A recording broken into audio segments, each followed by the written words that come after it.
Who is Karen Jacobson? You have to press the screen, not the button thing. Okay, here's contact information for Karen Jacobson. She can't pronounce my name right.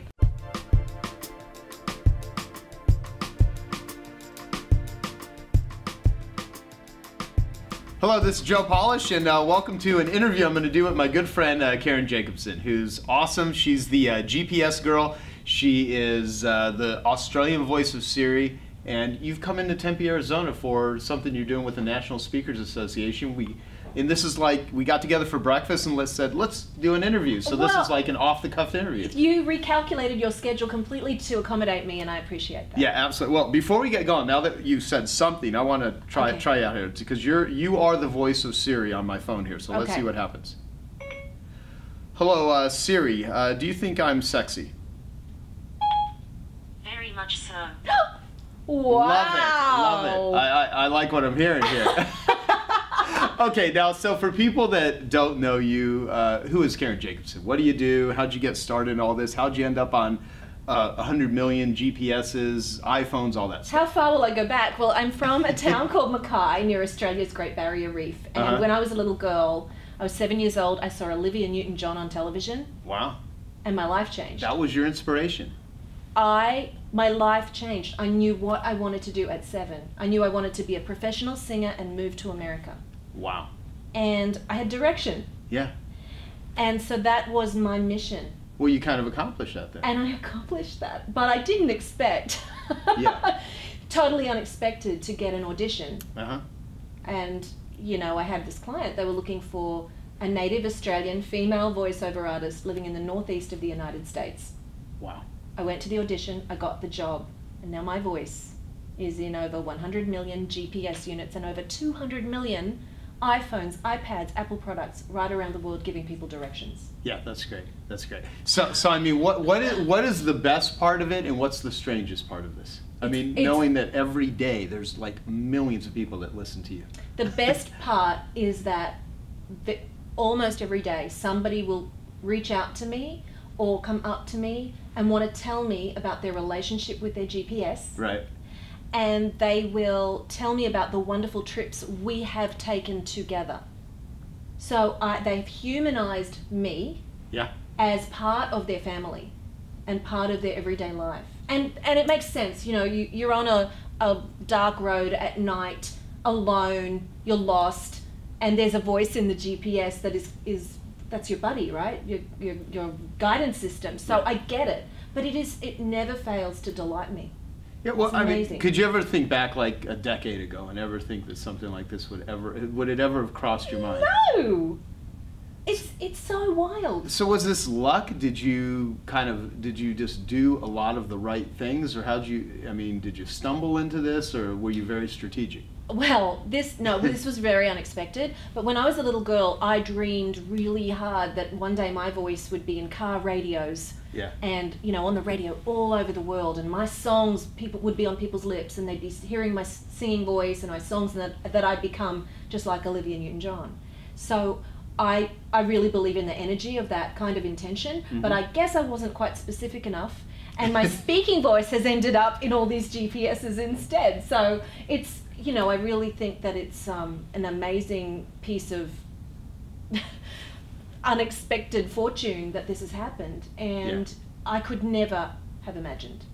And it's such a unique experience. No, totally, to have. totally.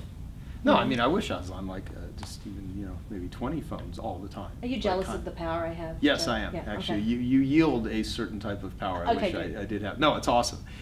So now you're a professional speaker too. Yes. So you're actually in town doing some stuff with National Speakers Association. I am.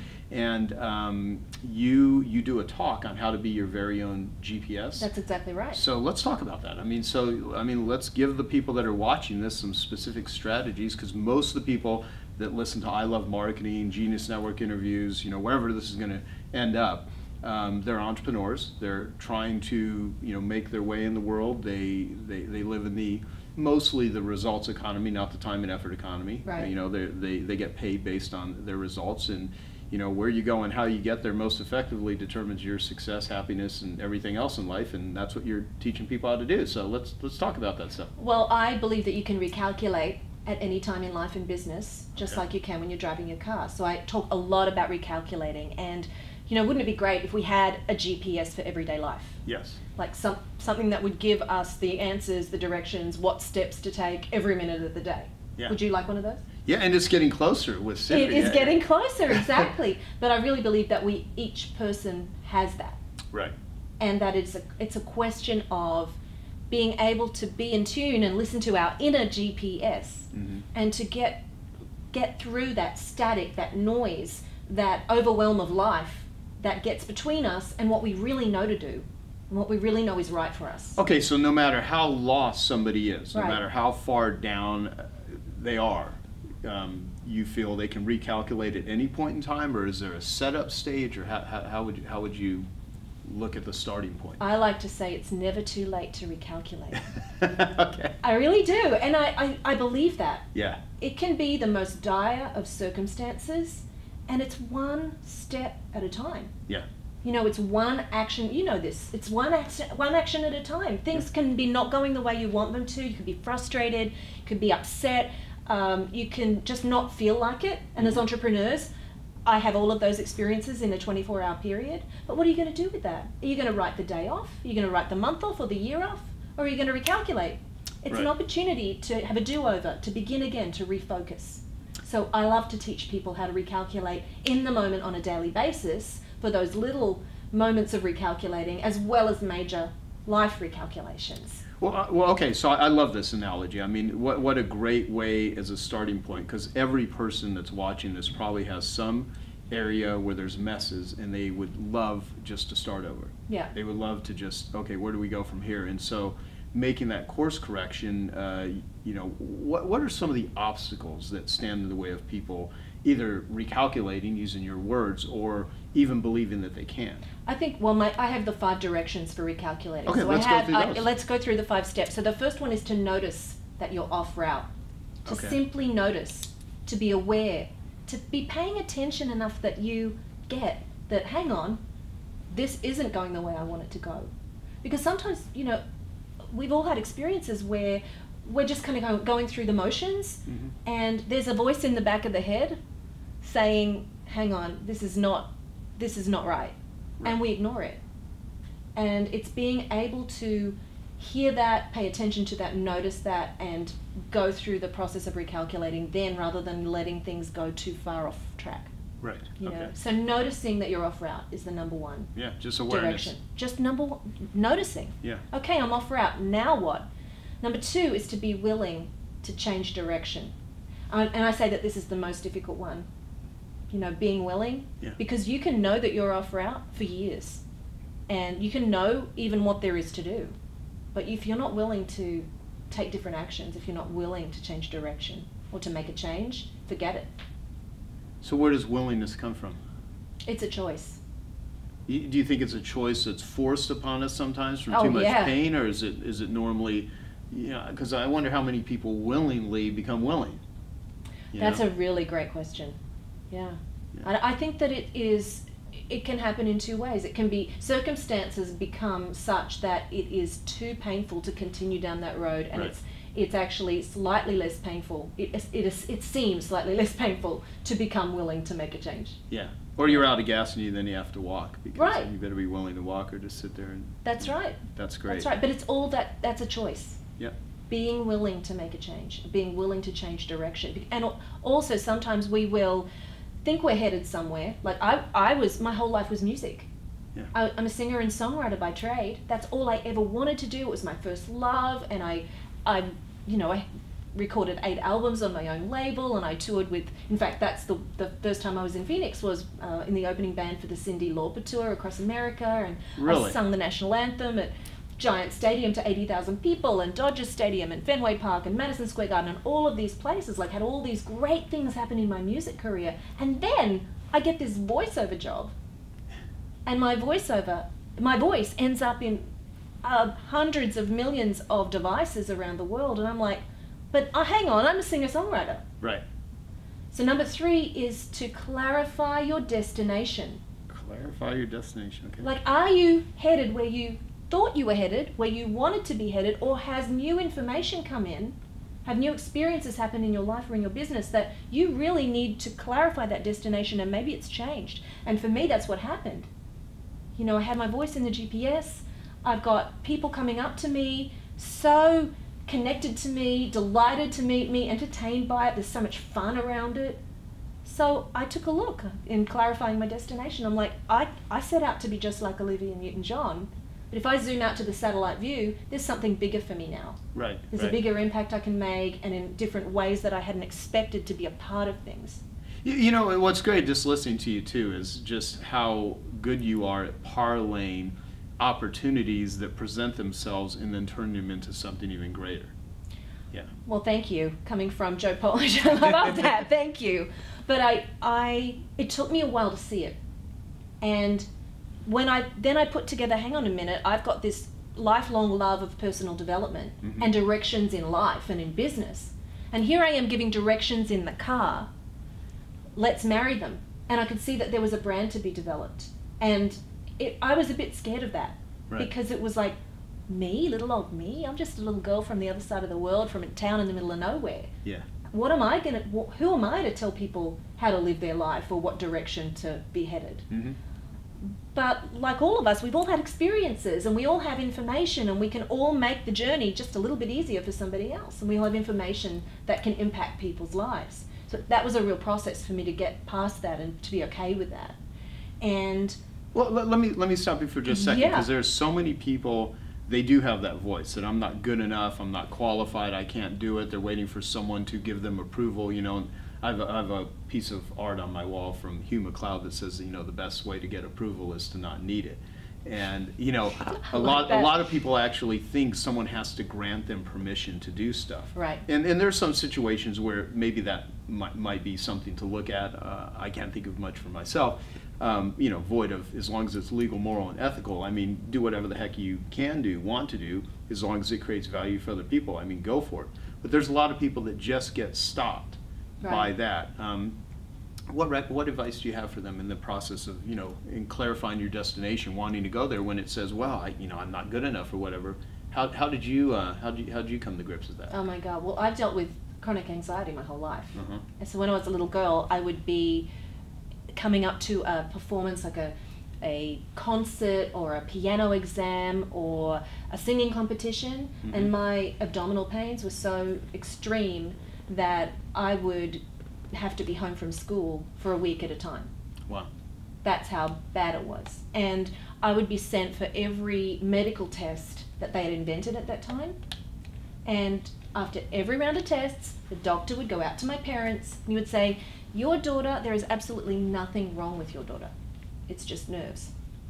And so that, I have been able to manage that over time, but boy, has it been, it has been no picnic.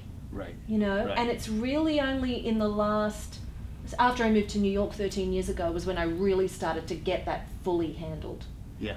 As a performer, as a singer and a songwriter. And then when I got into speaking, I dealt with it all over again.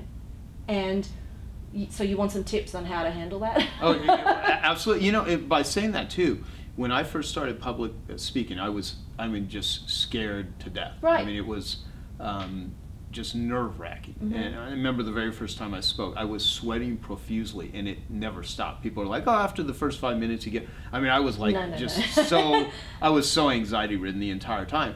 But I also remembered something, I don't even know if this is true, but I heard that Johnny Carson threw up at least once a week during his entire career. Now, I don't know if that actually really happened, but just believing that even someone like that who does it, would still have that. And then there's many people that you realize, before actors, entertainers, singers, I mean, you name it, that they, you know, I realize, you know, the people that get rewarded, it's not that they're not scared, they're just playing the game. Right. They're out there doing it. So you reminded me of that. So sorry, didn't mean to cut you off. No, that's fine. And for me, around that time when I was moving to New York, I was working with a vocal teacher called Kerry Bedell, an amazing singer from Australia, and I was really fortunate to work with her.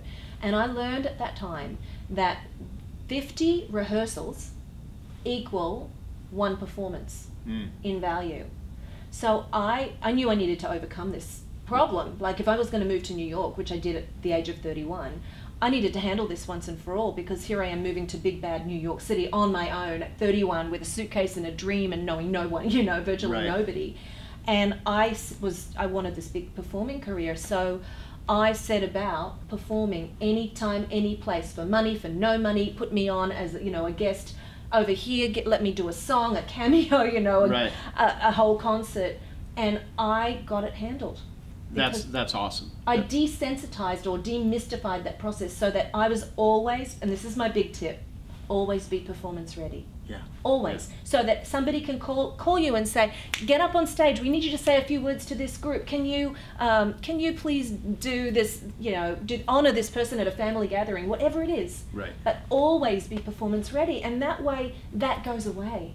There's no more of this build up every time in between events or in between time on stage or time in interviews, you know. Yeah. I've built that muscle so that I'm now able to do that anytime, any place. Obviously. See, you know, that's it. You just said it right there. You built the muscle, you've prepared yourself to do it, and it's no longer that whole life is a dress rehearsal where people are getting ready for that day that's going to come, where you're like, you know, that's how I live. And I think that social media has been phenomenal in supporting that. Yeah. Now, some people may not be that comfortable, like sharing on social media or being active in that way, but if you can use that as a tool to get over this too, and to build the confidence to just be able to be yourself, to be vulnerable, to be outspoken, to be proud about what the message is that you want to share with people. If you can practice doing that on social media as well as in person, you're golden. Right, and I wonder, you know, because you know how I do the videos and stuff all the time, which you have a story about that.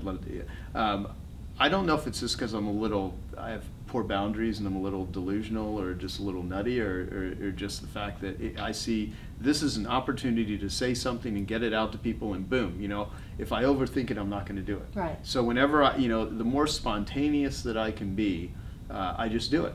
But that's how people connect. Yeah, exactly. Because you are just sharing something that's right there for you. If we sit and craft and, you know, and there's a place for that, obviously, in our business and in our marketing materials. Right. But people are going to want to know who you are. Yeah. You know? Yeah. And that's where we connect the most deeply. And people want to do business with the people they know, like, and trust. It's just obviously a great strategy to just be yourself. Yeah, exactly. Imagine. Yeah, and if you said something before we started recording about enthusiasm, and I have a friend, Dave Kekich, and he has a credo. And Dave's the guy that's paralyzed from the chest down. He's been in a wheelchair for over 35 years, and he wrote these 100 credos that are amazing. And one of them is enthusiasm covers many deficiencies. And I've thought of that line so much over the years. And it's like, whenever you're going to do something, put yourself out there. Whenever you can add enthusiasm to the mix, it changes everything. Because a lot of times it's not what you say, it's just how you say it. Absolutely. And if you have something great to say, but you don't say it with enthusiasm, it doesn't get perceived as great. Doesn't land. Yep, exactly. Absolutely. And so you're very enthusiastic, not just when you're performing, but that's just, I think, how you've trained yourself to be that way. Or just, you know, were you always that way, or did you have to train yourself? Well, I think it's an allowing myself to be. This is how I love to live my life. Yeah. I love life. I expect a lot out of it. You know, I want to love every aspect. Something's got to irritate you a little. Where you're like, oh, of course. I mean, it happens all the time, but I can let it go. I've practiced being able to let it go. You know, I used to be somebody who could have something upset me and I would want to write the week off. Now, I'm a really optimistic person, but I have really worked on that over the years, and the books I've read and the people I've worked with and the classes I've taken, so that I can build, again, that muscle of being able to recalculate, to be able to bounce back as quickly as I can, because what I'm up to is loving my life and having the people around me love every aspect of their lives. Does that mean life doesn't happen? Of course not. But how much better to not let all those little things all day send us down into a spiral that we can't get back from. Right. Awesome. Well, okay, so the third one was clarify your destination. That's Anything right. else on that? Or? Well, the GPS goal, I could see there was something in it, and I created this empowerment brand. Mm-hmm. And totally unexpected, but the music is still a part of it. It's like a bigger picture that the music fits into. even though I thought the music was all there was going to be for me. Right. So I incorporate music into my speaking engagements. I just released a new album, and earlier this year I just opened for Neil Sedaka in concert. So that's still there, but there's so much more that I'm up to. What do you like more? Do you like entertaining more now or educating? I love both of them. Mm-hmm. You know, my first love is music. Mm-hmm. So it's not a question I'm gonna pick one or the other. Right. But I love both. Well, I'm kind of an annoying person, so I try to put people in positions where they have to, if it's one or the one. No, I'm kidding. Yeah. Well, the beauty is that I can merge them into the one format. You know. Yeah. So clarifying the destination for me was really seeing that there was a big recalculation to make and a bigger picture with the whole brand. Okay, so before we move on to number 4, if someone in the process of trying to clarify, they just are stuck, they're confused, it's not clear, what do they do with that maybe? I for myself, I don't act until I'm certain with something like that, you know, and I know if there's a decision to be made and I've got all this information but I don't have all the information I could possibly have, I will wait until it really feels right, and that I'm certain.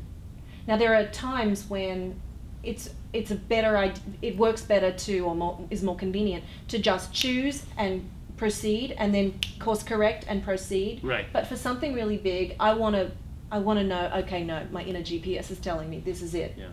You know, I think that's a good thing too. Listening to, it's why they call it a gut feeling. It's that's like right. how you're feeling about it. To know the difference between you shouldn't go forward because it's just not a good direction for you. It's right. dangerous. It's a bad deal. It's a bad person. Versus, I'm just afraid. But we know it. I really believe it's being able to listen through the noise and all the static. We know it. We know when it's off. Right. And we sometimes will tell ourselves, that's just my fear. Yeah. Because we think it looks too good to be true, and it might be, but we want to go for it. It speaks to our ego or to where we think we want to be. Gotcha. You know, but we know it. We know when it's off. Yeah. I mean, I'm sitting there thinking about that, going, do it. And I think for the most part, if I went into something where there was a part of me that's saying no, you shouldn't go there, it usually turned out bad. Right. If I ignored that sort of. We've all got those experiences. I think that's totally a common occurrence for people. Yeah. So what's number 4? Number 4. Once you've noticed you're off route and you're willing to change direction, willing being the operative word, you've clarified your destination, is to embrace the steering wheel. Embrace the steering wheel. So this is about moving from the passenger seat to the driver's seat. This is about taking charge, taking control, getting ready to really go for it. And that is a step in itself because like we were talking before, of like being willing to be the person who does speak up, who can deliver a message, and that it's okay, that you don't need that reassurance or validation from the world or your family or your other people or outside forces, that you can trust that no, this is really what I believe and this is what I want to share and this is how I'm going to go about it. That's part of the embrace the steering wheel. It's like getting ready. Now, I of course see all the applications by that statement in all areas, but would that be the same as if someone's watching this, they don't drive, they're not, it would be like stepping up to the mic or sitting down at the keyboard. Absolutely. Or whatever your version of a steering wheel is. That's right. Yeah. All right, so embrace the steering wheel. So, boom, you're behind it. It's again a decision. It's a choice or a decision. Okay, I know it's right. I've done all of this work. I know it's right, and I'm going to I'm going to be this. Yeah. Okay, so what's number 5? Accelerate. Okay. So accelerate. You're ready to go. Go, and even if we're scared, we know it's right, but we're scared. It's taking even one action, making one phone call, posting one post. It's a series of those. Right. So it's there are times though to take massive action. You're ready to go. It's like, go for it. If that's the case, do it. Just go for it. And we were talking before about confidence.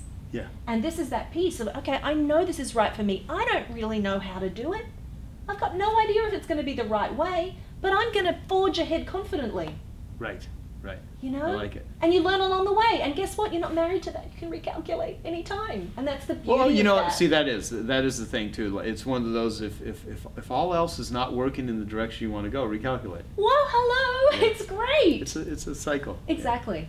Okay, so yeah, because I wanted to come back to, okay, so embrace the steering wheel and then accelerate. And the one thing I was going to ask you is like, okay, someone's saying, well, I am certain this was the right thing to do. I'm putting so much effort into it. I'm working my ass off and I'm failing.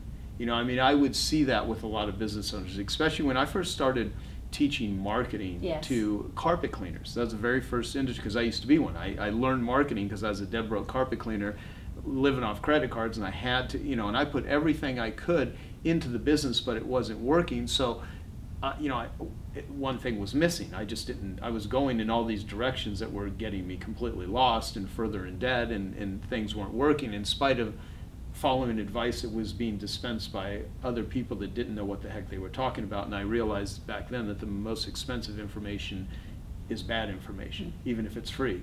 And so I learned a new methodology, and I put a lot into it. So then I turned my company around, and I became very skilled at it. And I was, then put in a position of helping other people. And one of the biggest obstacles that I would come across is people that were so burnt out because they thought they had tried everything and they were still not having success. But then, I always love the saying, little hinges swing big doors. So you give them a little different way of looking at things, a different shift, a different course correction, and everything would transform if they would accelerate, if they would grab the wheel. So for people that are out there listening to this saying, well, it sounds good, but I'm doing everything I think is right. I'm following my dreams, and I want to be a singer or whatever, and I'm not having success. Now you encounter this all the time, right? Of course. So what do you say to those people? Well, it's a case of looking at what's missing. Because if it's not working the way you want it to work, then there's something missing. And often when we're looking at what's missing, we really beat ourselves up. And if we go into that space, forget it. So that's one of the things I love most about the concept of being able to recalculate at any time, is it's a way to keep ourselves emotionally even and not go into that really not constructive place. Right. So if it is a case of, okay, let's stop. We've noticed we're off route. Okay, I'm willing to make a change. Let's clarify this direction, and let's take a look. And it's constantly doing that routine. Yeah, it is. No, this I look when I hear someone's process. It's not just a speech. It's like, this is literally how you live, and this is totally how I live. This is your process. Yeah. You're now teaching your process to other people, and it's a process that'll work for anyone. And we were having breakfast earlier today with the lovely Renee Area, and she has just recently this year started speaking. Right. And she had a big fear of public speaking. And I just remember like the many conversations with her before she did her very first talk. I mean, it was nerve-wracking, and then she, with a giant bang, she spoke at my annual New York event for Genius Network, and there was a billionaire in the very front row, and she, no pressure. Yeah, exactly. And she was rated like the highest rated speaker at this event, and with people that have spoken numerous times for a living. And now all of a sudden, she still has nervousness, but she's been doing more speeches and she's totally gotten over it. And you made this statement. You said, just going through the nervousness, that's your rite of passage. And I wrote that word. I've heard that before, of course, but like I love that because it was so appropriate when you said it. But it's also something that you really understand, that successful people, there is a period where they're going to work through the burn. They're going to face things that think they cannot do it. Yep. And every day when you're going to take a step up, to another level, to another place, to a bigger opportunity.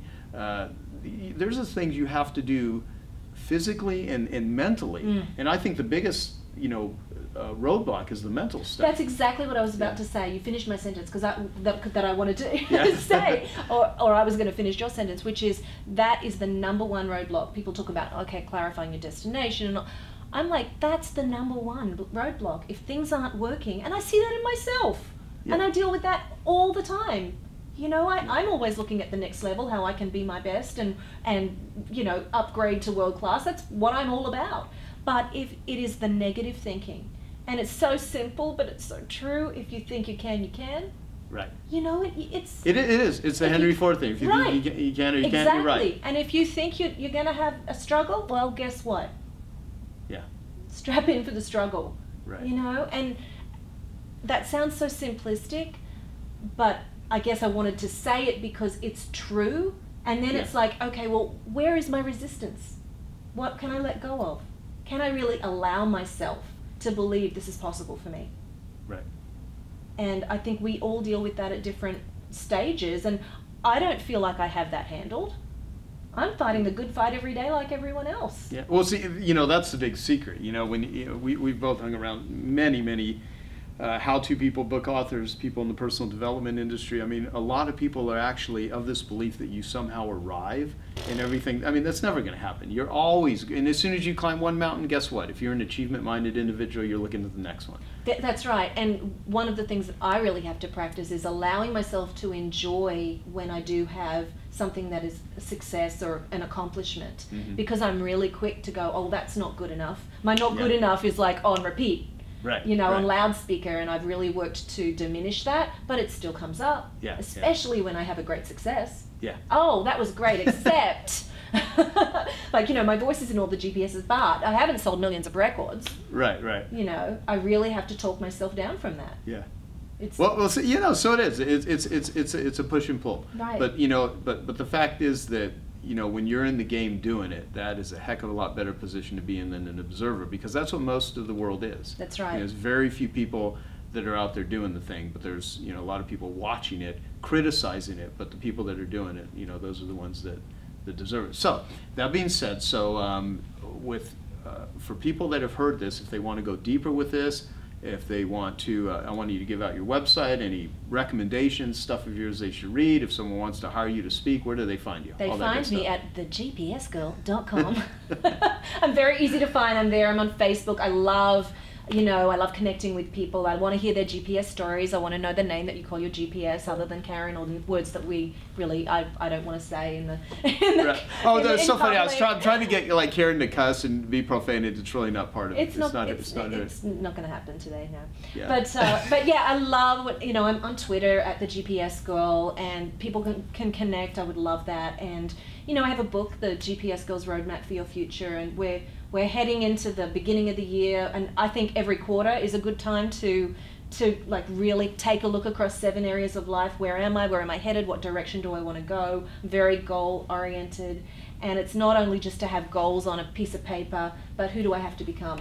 Right. You know, how do I have to shift and recalculate to live into the vision I have for myself and where I'm headed? Gotcha. You know? Yeah. Well, I got to ask you this. So, on your own iPhone, do you have your own voice for Siri, or do you have a man's voice, or do you? I mean, because it would be kind of weird asking yourself questions that you don't know the answer to, and then your voice telling you back. It's totally weird, but I do have it on my own voice. I only had an iPhone for a few months, and in fact, when we first met back in the summer, I just got my iPhone, and, you know, Joe picks up his iPhone and he like presses record, and he's like, let's send a message to Sam Cawthorn, who introduced us. And he's like, hey Sam, it's Karen, and here we are in a New York restaurant as Joe. And I'm like, this guy's so confident, oh my God. And at the time I was thinking about doing my web series. Right. And you totally gave me the confidence to go for it and film my whole web series navigating New York on my iPhone. Yes. And I thank you very much for being such an inspiration, and I'm so excited to have that out there. So. Absolutely. And I want to thank Sam too for introducing us, because that's how we meet. You know, you meet by connecting people. You just go out there and doing it. Absolutely. Yeah. In simple little things like that. So no, this is great. So I want to remind everyone, you know, the how to be your very own GPS. Notice, be willing to change, clarify your destination, embrace the steering wheel, and accelerate. It sounds simple, but it's powerful, and it also proves that things, in order to completely change your life, you don't need a lot of complexity. You just simply, one of my favorite quotes is, to get out of an impossible situation, this is from Anthony Greenback, the Book of Survival, and it goes, to get out of an impossible situation, you do not need the mind of an Einstein, the muscles of a Hercules, the reflexes of a Grand Prix driver. You simply need to know what to do. And, one direction at a time. Yeah, that's awesome. Thank you. Thank Appreciate you, it. Joe. Yeah. Mwah. Oh, you have reached your destination. Awesome. So go change your settings if you have an iPhone to the Australian English version, and you will be talking, or she'll be talking at you on a regular basis. I know everything. And you're a little bossy. Got all the answers. I'm very bossy. Yes. Awesome. Thank you, dear. Thanks.